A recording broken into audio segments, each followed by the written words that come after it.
afternoon, everyone. I'm Abincho Makampasalutan, a Bisad Filipino student of Stratford International School. Today, we're going to discuss the types of paper and pencil test, but we are focusing to the alternate response, which is the true or false test. Before we proceed to our discussion, let us define what is paper and pencil test. Since it is already discussed by the previous reporter, so we are going to define it.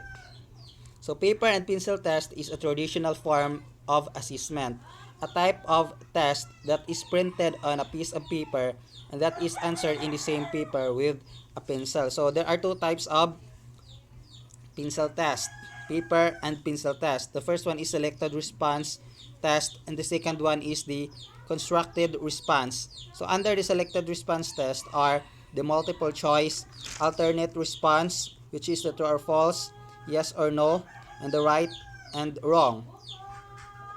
The last one is the matching type. So under the second type of paper and pencil test are the constructed response. Under the constructed response are the essays, fill in the blanks, and the performance task. So as what I have said earlier, so we are focusing to the alternate response, which is the true or false test. Development of paper and pencil test requires careful planning and expertise in terms of actual test construction.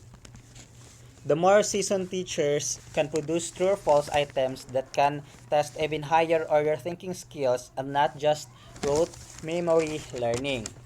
So the paper and pencil test requires careful planning and expertise because paper and pencil test can diagnose the student's ability to organize their thoughts by the way of selecting response type of test. So by the use of their higher order thinking skills, not by their rote memory learning or memorization by repetition. So essays are easier to construct than the other types of objective tests, but the difficulty in scoring essay examinations teachers from using this particular form of examination in actual practice. So unlike with true or false test, questions are graded automatically. So you can change the point of an individual student's earned for an automatically graded questions. Now let us proceed to the true or false test. Binomial choice or alternate response test are the tests have only two options. So that's why it is called binomial because in every item there is only two choices, such as the true or false, right and wrong, and then the yes or no, and so on. So a student who knows nothing of the content of the examinations would have 50% chance of getting the answer correctly by sheer guesswork. So it is the reason why the true or false test is arguable.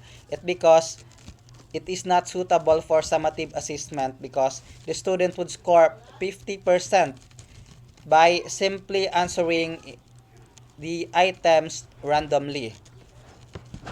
So it is not appropriate as an assessing method for their performance task of a student. So a modified true or false test can offset an effect of guessing by requiring students to explain their answer and to disregard a correct answer if the explanation is incorrect.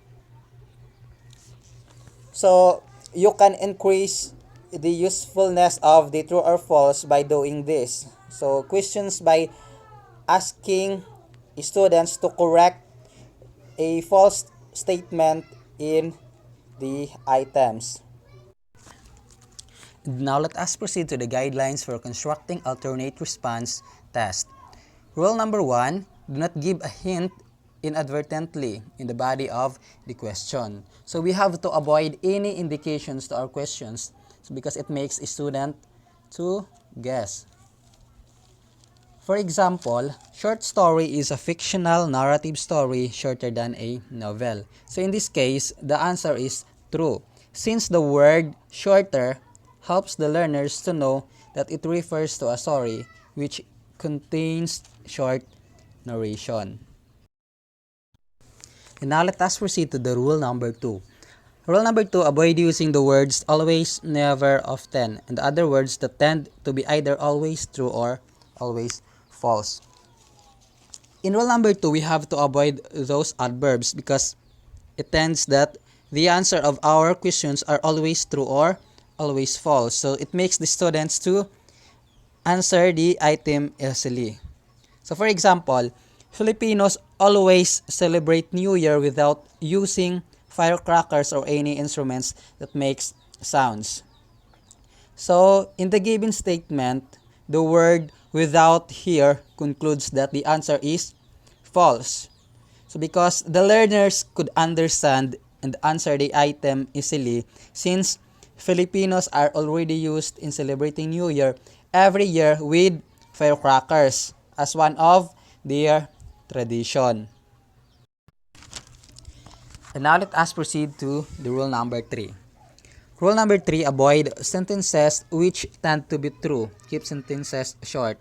So in doing an item or questions for true or false test, so we have to avoid long sentences because it will tend that the item is always true. And also, it will lead confusedness to the student. So for example, journalism is the timely reporting of events at the local, provincial, national, and international levels. It involves the gathering of information through interviewing and research. The results which are turned into a fair and balanced story for publication or for television or radio broadcast. So, as you have observed in the statement, the answer in a given question is actually true. So the problem here is the meaning of journalism is too long. So always remember that there is some instances that having a long sentence of an item can lead confusedness to the students. So they can feel confused, so maybe that the answer of the item is true or maybe false. Rule number 4, avoid trick statements with some minor misleading word or spelling anomaly, misplaced phrases, and etc. Example, Sonnet 18 is written by William Shakespeare. The answer in the given item is false. So as what you have observed, the surname of the author is misspelled. So the correct spelling of his surname is letter is H A K E S P E A R and letter E. So in this case, the students can easily answer the item as false due to the misleading word or spelling anomaly. So always remember at first glance of this item, a sentence may appear to be true because it contains fact statements. A sentence may be mostly true because it contains correct information, but it is ultimately false if it contains any error, such as minor misleading word or spelling anomaly or misplaced phrases. So it will lead that the item are false. And now let us proceed to rule number 5. Avoid quoting verbatim from reference materials or textbooks. So we have to avoid putting exact definition of a word as we used originally. So you have to use your own word. So for example, verb is not an action word. Instead, it describes the word. So obviously, the answer is false because everyone knows that verb is an action word. So you have to use your own word.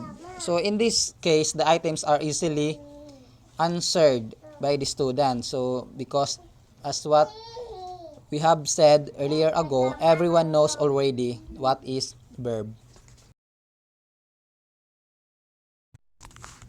And now let us proceed to rule number 6. Rule number 6, avoid specific determiners or giveaway qualifiers. Students quickly learn that strongly worded statements are more likely to be false than true. So the examples of strongly words are the following: never, no, all, or always. And the example of moderate worded statements are often, sometimes, generally, and frequently, or some. So the moderate worded statements are more likely to be true than false. So for example of the strongly worded statement.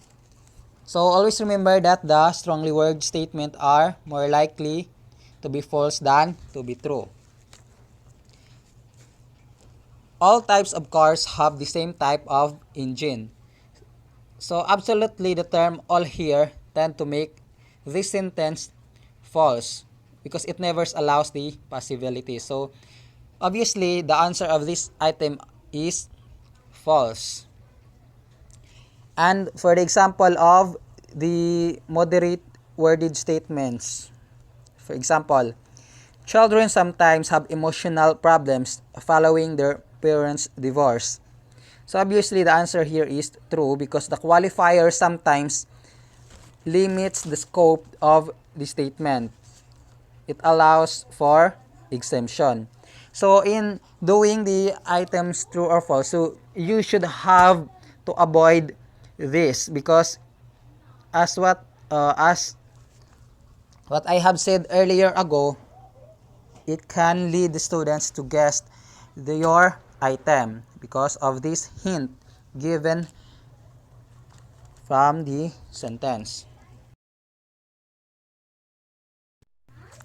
And now let us proceed to rule number 7. With true or false questions, avoid grossly disproportionate number of either true or false statements or even patterns in the occurrence of true and false statement. So as what we have experienced, there are teachers do a pattern for their answer K for them to easily check the response of their students which is not appropriate. So if the students will sense this strategy, so guessing will automatically occurs because they already know your strategy in doing your item test of true or false. So you should avoid doing that.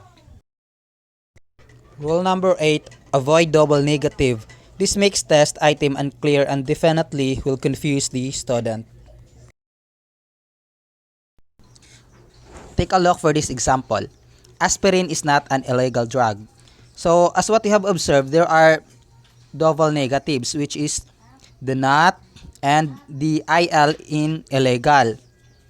So to transform this sentence into positive statement, you have to cancel the negatives to turn into a positive statement.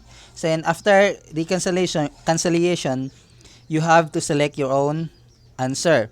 So the statement goes like this: aspirin is a legal drug. So in this case, you have avoided the double negatives and the confusedness of your students will be avoided because of this rephrasing method that being used.